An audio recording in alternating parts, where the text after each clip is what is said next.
Hello, everybody. David Shuster here. Tulsi Gabbard, Donald Trump's director of national intelligence, is now getting blasted and branded as a liar. And there are very few Republicans coming to her defense. First, here's Democrat Jim Himes, ranking Democrat on the House Intelligence Committee. What you saw from the Director of National Intelligence, Tulsi Gabbard, was not just a lie, but a very dangerous lie, because when you start throwing around language like sedition and treason, somebody's going to get hurt. Now, you pointed out that the Senate committee, then led by Marco Rubio, a Republican and now Secretary of State, found unanimously that Russia meddled in the election to try to assist Donald Trump. But despite that bipartisan unanimous agreement that Russia tried to meddle in the 2016 election, Tulsi Gabbard is now claiming Russia did not meddle in the 2016 election because Russia did not have success hacking voting machines or vote tabulation systems. There is a difference between trying to meddle and actually changing votes. But that distinction has been lost on Gabbard, who was calling Barack Obama treasonous for not telling the American people that Russia failed, even though President Obama said Russia failed in a December 2016 press conference. We will show you Mr. Obama in a moment, but here's Tulsi Gabbard over the weekend on Fox News. The fact that we had in President Obama and his leadership team people who did not want to accept the will of the American people in electing Donald Trump in 2016, and therefore cooked up this treasonous conspiracy to, again, try to effectively, and they did effectively, launch a years-long coup against the sitting president of the United States. President Obama did not want to accept the will of the American people in electing Donald Trump in 2016, and therefore cooked up a treasonous conspiracy about Russia helping Trump. Except that Barack Obama stated very clearly after the 2016 election that Russia did not hack any voting machines or tabulation systems, and that the 2016 election results were clean and should be trusted. That there was not the kind of tampering with the voting process that was of concern and will continue to be of concern going forward, that the votes that were cast were counted. They were counted appropriately. We have not seen evidence of machines being tampered with. So that assurance I can provide. Seems pretty clear, right? Many Republicans, including those with a high-profile perch on Fox News, are ripping Tulsi Gabbard's attack on Obama. Fox News contributor Andrew McCarthy just wrote a scathing op-ed noting that Gabbard issued a, quote, overwrought and misleading press release rather than an analytical report. McCarthy added, there's good reason to wonder whether Gabbard speaks with other intelligence officials in the Trump administration or even reads CIA reports, because when it comes to that agency's findings on Russian interference, no new light is shed on this episode by Gabbard's disclosures.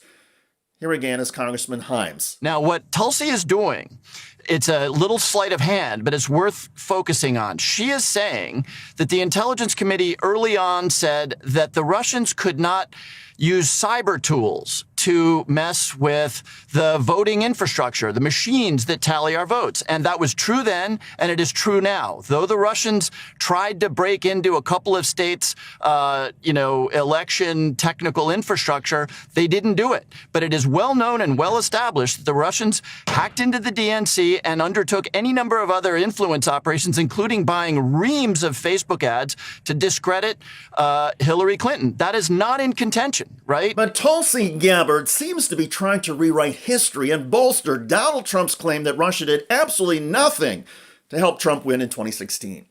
Trump himself has called the entire Russia influence efforts a total hoax because Trump cannot or will not accept even the suggestion that Russia was trying to help him win the presidency over Hillary Clinton. The question with Tulsi Gabbard is, why is she trying to help Trump now on all of this and stir up MAGA world against Barack Obama? Well, consider the timing.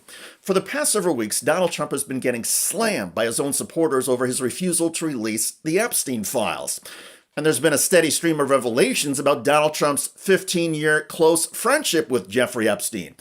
With much of MAGA world now disgusted with Trump and convinced that maybe he's in the Epstein files, Trump needs a news story, a distraction. And voila! There is Tulsi Gabbard accusing Barack Obama of cooking intelligence. And Gabbard is also throwing around the word treason. And it's a lot easier for right-wing media to echo Gabbard's claim about Obama and treason than it is to acknowledge the bipartisan conclusions reached 8 years ago and articulate the distinctions between Russia's election meddling efforts and Russia's successes.